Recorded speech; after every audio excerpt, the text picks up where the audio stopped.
Manifesto అన్నది నిజంగా అర్థం వచ్చినది.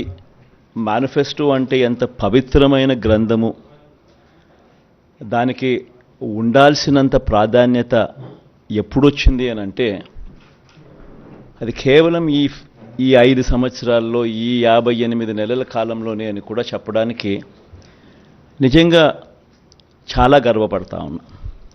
ఎందుకంటే గతంలో అంతా మనం చూసేవాళ్ళం, మేనిఫెస్టోలు అంటూ చెప్పేవాళ్ళు ఎన్నికలప్పుడు రంగురంగుల కాగితాలతో, రంగురంగుల ఆశలతో, రంగురంగుల అబద్ధాలకు రెక్కలు తొడిగి ఒక డాక్యుమెంట్నిలా చూపించేవాళ్ళు.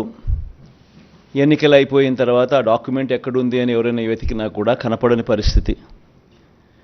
ఎన్నికలు అయిపోయిన తర్వాత ఆ మేనిఫెస్టో డాక్యుమెంట్ ఎక్కడ దొరుకుతుంది అని అంటే చెత్తబుట్టలో కూడా దొరకని అధ్వానమైన పరిస్థితులు మనమంతా చూసాం. కానీ మొట్టమొదటిసారిగా ఒక మేనిఫెస్టోను ఒక బైబిల్గా, ఇది 2019 మన మేనిఫెస్టో,